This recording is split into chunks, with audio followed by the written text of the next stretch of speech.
Okay, so 6 weeks out, officially 6 and 10. Today, it's Saturday. I just wrapped up working with a couple nutrition clients and I just got to the gym.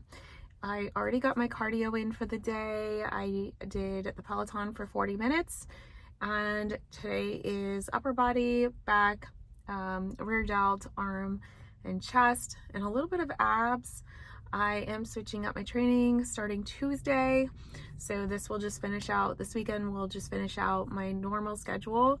And then on Tuesday, I will start just kind of shifting the days around. And Wednesday, I'll do hot yoga. And yeah, gonna start the new routine. I do have a massage scheduled for Monday, which will be really nice. I have had a tough end of the week. Being a mom is definitely trying sometimes. Obviously very blessed to have my beautiful daughter, but very trying day yesterday and trying night. So I thought I was going to have some peace and quiet after a really long day, and I ended up getting woken up twice. One was she had a bad dream, so I heard her yelling. And then the other one, that was at 11:30, and then the other was at 2:30. She went to the potty and she wanted to get tucked back in. And I was like, really? I was hoping for peace and quiet for a significant period of time. And that was my sleep. So a little tough. And pair that with some hormonal changes with my ovulation and just not in the best of moods yesterday, which was Friday. Today, I'm just trying to stay positive and what I'm grateful for and doing what I can with that. So here I am, gym time. This is gonna be the last Saturday I'm heading into the gym for a while. I'll shift it back, obviously, but right now it's just gonna work better for our schedules with Justin getting massages on Saturdays, I think, unless his schedule is different when he gets his massage schedule. But it also just makes sense as well because May is going to be super busy when I am competing.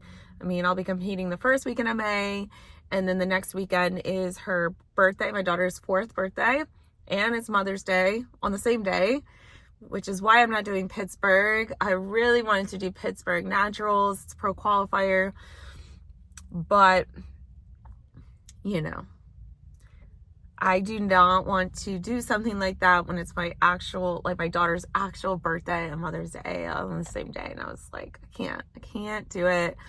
My parents also leave the next day. Like, it was just, there's a lot that weekend. It just wasn't going to happen. And then the following weekend, not much going on. I might do some videography. And then the following weekend, I'm going to get things together because I leave Wednesday to go to Charleston. So May is pretty stacked. So it works out that I'm not going to be working out on Saturdays. And then April will be kind of busy as well. And I have a couple things I want to do. So I think the shift will be great. I will be working out at home, just the 3, glute exercises and the Peloton bike, but it's just more feasible for the schedule. We drive pretty far to go to the gyms because there's not one like close to our house. So it's like we call it like the 3-hour tour because literal driving time is like an hour altogether, like there and back. It's just crazy. And then we're just gone. And we take shifts. Like he was at the gym at like 4:30 this morning, and then I had to meet with my clients, and now it's 11. So it's just like a full day event. So I think it'll be good. It will cut into my work hours on Thursday, but gonna make it happen. It's not gonna be long term. It's just gonna be for a little while. And I think it'll be just beneficial for all of us. So that being said, hopefully content is better next week. It's just been really rough, not gonna lie. Definitely one of my tougher weeks mentally at the end of the week, and like just trying to manage everything at home. I like I said, I've prepped with her before fully at home. Like literally last season, she didn't go anywhere, but I had more babysitters lined up. So I think I had a little bit, it was just a little bit better than like this week where it was minimal assistance while I'm trying to run my coaching business and I'm launching a challenge and I'm in prep. It's just a lot. It's just a lot. and her sleep's messed up. So that doesn't help. At least I was relying on her sleep last season. Her sleep schedule has changed because she needs to get up for school. So she used to sleep really late. So it actually worked out. I got everything done before she got up. But that has changed. So anyway, I'm going to head in and get this training in and some posing. Excuse me. Yeah. Been up since 5 to get the Peloton in and get the day going before she gets up. So as a mom, we get up early. I didn't get to tell you guys, I did get a macronutrient adjustment. So my calories are lower. It's great. It's great. Yeah. So I got to try to remember 46 fat, 146 carbs, 120 something protein. I mean, it's on my app. I saved it. I just can't remember. It was like 126 protein or something like that. It's 1,500 calories on the dot. Goal is, just a reminder, a lot of people have messaged me, you look ready. Well, if you guys zoom in on my pictures, you're going to see I'm not ready. That's okay. And if you saw my videos with me moving around, I'm still not ready. There's more movement on there than we want for stage. And if you look and you zoom in on the picture, I've got some fat at my belly button area that needs to come off. And we believe, fingers crossed, if the rate of change continues, I'll be ready April 22nd. And I'm pushing for that. I'm going to, really push to reach that goal. And I'll be ready 2 weeks in advance to soften me out and get the look that we need. So that's the goal. So we're just going to keep trucking along and follow the plan and stick with it. Definitely, I don't throw in the towel when things get rough. I just get tired and frustrated and probably a little more quiet on social media.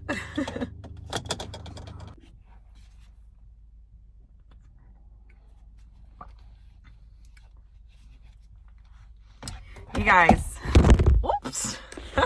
It's that serious. It's that serious. I just dropped everything. Okay.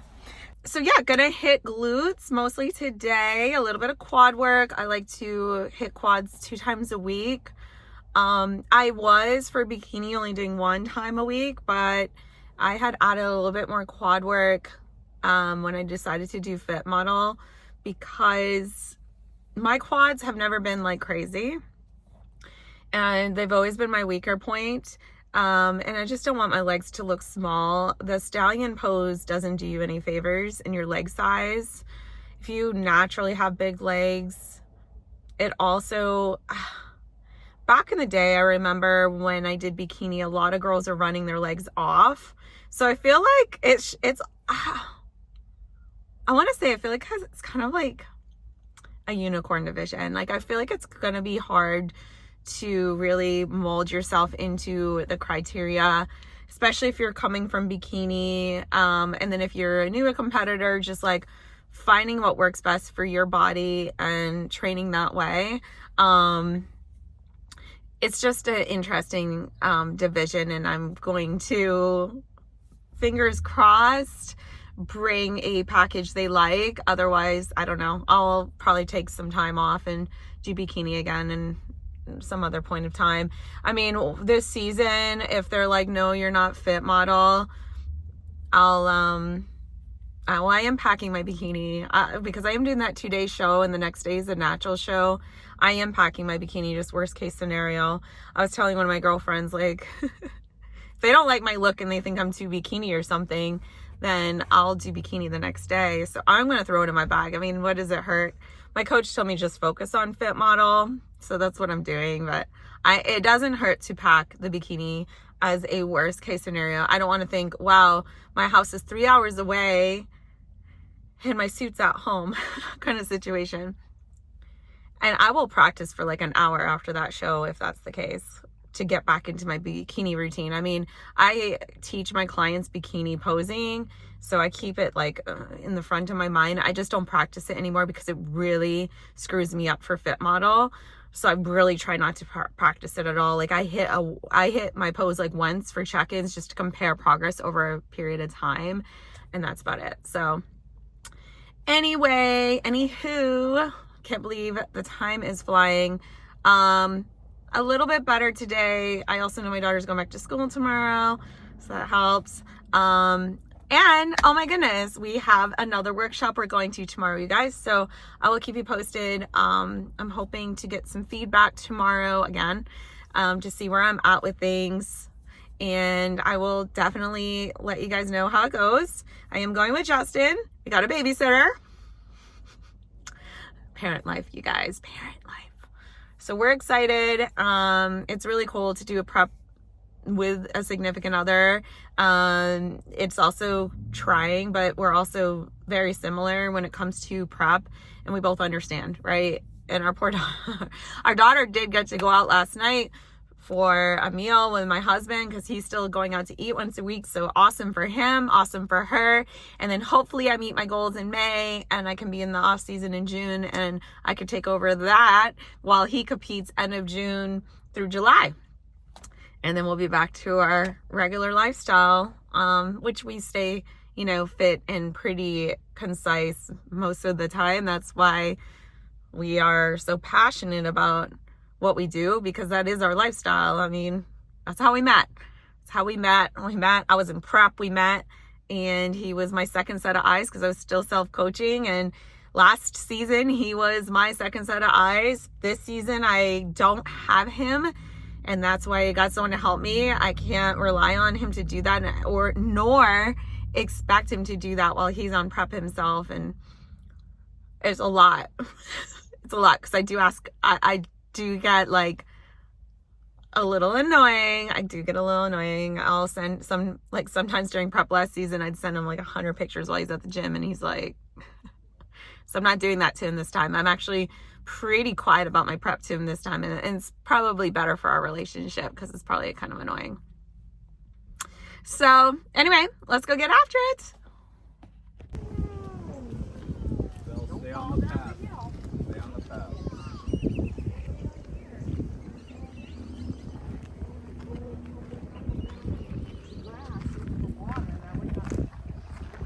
What, you want the puppy?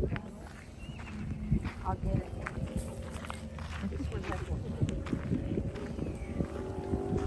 Justin, throw flex.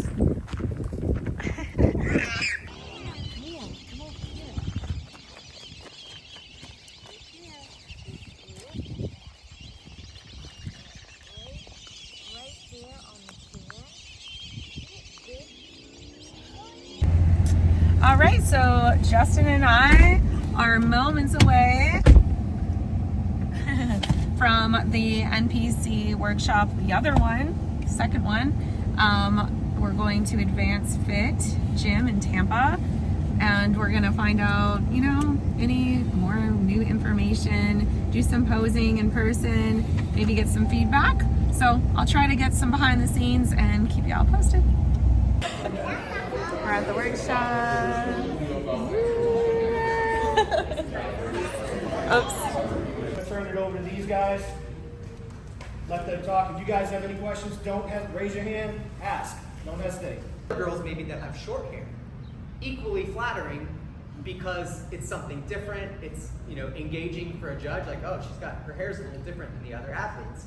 Me as a judge, my eyes are gonna at least go to her for a second and say, okay, what's going on? Once you get there, the physique has to take over, right? There are other examples where maybe it's negative, right? Maybe a bikini athlete is a little over-conditioned, and there's a little bit too much density and separation in the back to where that's a detractor. But if everything else is spot on from a conditioning standpoint, then the long hair is helpful because it's covering that part of your physique that could be a detractor, right? Alternatively, if you're like, I want to rock the short hair, and you have that same physique where you have maybe your back is a little too far gone from a leanness standpoint, then you're exposing something that's negative because we're judging based on the criteria for that division. Does that make sense? Yes.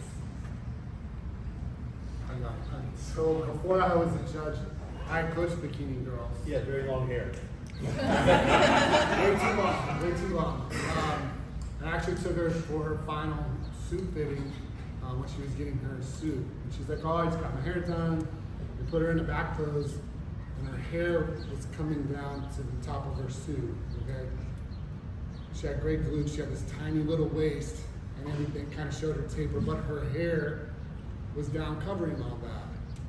So I said, well, you know, Crystal, you're hiding some of your best assets behind your hair, all right? So we literally cut her hair right at the suit shop so we could see her physique. You know, we wanted to see the smaller taper open up, so don't hide your physique. I want to add something to that. When we went to Spain, 2018, we judged the NPC, and there's this girl, beautiful physique in her hair. You know, she was a Spanish complexion. She had almost white hair, and it was so distracted. And she came after for feedback. And one of the things that I told her, your hair needs to match your skin color because it's a distraction. She came back like a couple of months later and became a pro and did the Olympia. So just, you know, think about, you know, the way that your skin complexion and your hair, if it doesn't, you want to be blonde, but your skin complexion, just go with your skin complexion and just think about a girl in the bikini at the beach, you know, like natural and really nothing exaggerated. So I just want to add to that. Yeah, it was amazing to see the how she advanced. You know, once she changed the hair color, you just don't want to have a distraction at all. Like Chrissy said, you want to maneuver your hair, be more for bikini, more flowing, but we're not judging the inner back, you know, the spinal rectors, and we don't, you know. So if you're hiding the traps, some girls may be a little trap heavy, and so that would be in favor to keep it covered. But how you maneuver your hair, I think that's an art in itself. So watch the pros. I would say probably Jenna Liu maneuvers her hair probably the best out of all the pros in the last decade. So it doesn't take away at her transition as she turns, but it's just part of the posing. And when Bersky mentioned about the stage presence and the poise, all that adds to it. If we feel like you're thinking about your hair too much, then that's the distraction. Because it should be, we should be able to think, we should be able to see what you're thinking at all, or assume what you're thinking. So it's more of a dance and a flow for sure. So that's why posing is important for you to practice a lot right before the show. So it doesn't matter whether it's short or it's long, as long as it's a polished look that you bring to the stage. You gotta have a polished look. And when we say that, it means everything. Suit, tan, hair, and then of course the physique. We are gonna judge you against your physique and the other girls. Like Tim says, sometimes if you go with the short hair and you have some very pronounced traps and a Christmas tree that is 3 inches deep, it may not go Probably in should your be a face. bikini for you. And definitely not bikini. So I think that the fundamentals of the differences is the level of muscle, right? So, you know, I'll just, disclaimer, right? If you want to know exactly what the high ups are looking for from the top, right? Go check out Tyler's Instagram, check out the YouTube videos, like he goes through this in depth, right? But the short version is, the difference is the amount of muscle. So Fit Model is a level down from a muscle perspective. And so the easiest way to think about it is Fit Model is entry level. This is the very beginning. This is new people to fitness, introductory competitors, they're coming in, there's not a lot of muscle on the physique, right? The judging is all about having an aesthetic, athletic, toned look that is attainable, that is natural looking, and is, you know, level down from a muscle perspective from bikini, right? Bikini also, you know, it doesn't have the most muscle, right? There's several divisions that have more muscle than bikini. But you'll see with bikini competitors, there's a little bit more roundness to the delts. There's a lot more depth in the glutes. There's a lot more, you know, there's toned quads, toned hamstrings, right? There's a lot of balance between those things, but ultimately there's more muscle than in Fit Model, right? Fit Model is not, as I would say, the judging is not as critical around an hourglass shape, right? Bikini is very much having the hourglass shape, showing a small waist. That's why a lot of girls now in bikinis sit to the side in the posing. That's why they sit really heavy on the glutes, because they're trying to create the illusion of an hourglass shape. Fit Model, again, it's a step down in muscle. It's still judged based on balance, top to bottom. So however much muscle you have, which shouldn't be a lot, should still be the same or similar from the upper body to the lower body, right? It's not as critical about having an hourglass shape. We want girls to stand from the front. We want to see that aesthetic, again, introductory level look that is attainable and athletic and natural. And it's, I would say there's going to be a lot around presentation and how you show that in Fit Model. There already is in bikini. It's transformed over the last couple years, and so excited to see what that looks like from a Fit Model perspective. But there is a very specific front pose in Fit Model.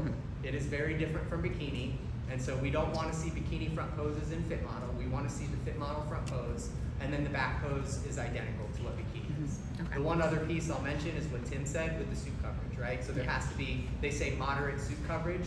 You need like 50% of the glutes need to be covered. We don't want to see the micro cut bikinis. We don't want to see, the smaller suits that don't have a lot of coverage on the glutes, and we don't want to see bling. It's a natural suit. It's like one of the, like right off the rack. I would definitely still trust the suit designers, right? They're in contact with Debbie and JM and Tyler, so the reputable suit companies know what they're doing when it comes to the suit, but we all know that what the coverage should look like. And so if an athlete comes on stage in Fit Model, and I'll say it here now so you guys are aware, and the coverage isn't right, you're going to get pulled off of the stage, right? So that's just another disclaimer, right? The suit and no connectors. It's an off-the-rack suit. You tie it up. And also remember, there is no crossover from this division. So Fit Model, if that's what you're doing that day, that's all you're doing that day. Okay, unfortunately for now. So I'm guessing maybe in the future, but not yet. In regards to like conditioning, would you choose someone that's maybe a little bit, like I know there's a lot of bikini girls that are going to try it and they are going to do it like 4 weeks out from their bikini competition or 5 weeks out. If someone was going to step on stage in their off-season bikini and then there's someone that actually is showing up conditioned but less muscle, which route do you think you would go? It's still your tone. Yeah. So a bikini girl 4 weeks out typically is a tone. So Okay. Tyler's own words, he doesn't want to see anything shaking. Gotcha. Even though you're downsized in muscle compared to bikini, you still got to have the shape and the tone. So Perfect, okay. those are the attributes we're going to be looking for. So just for everybody, you guys are looking at the density, difference of the density of the muscle. And I said this the other weekend in, I think it was in Tampa, maybe it was in Boca. The other weekend when we did the seminar. The difference in density looks like less conditioning sometimes, right? And bikini girls do this all the time where they're not developed enough, let's say the glutes. Yeah. They want those tie-ins that they see on their favorite Olympian. And so they chase conditioning because they think that's the route that they need to go to get the tie-ins that they see on the girls.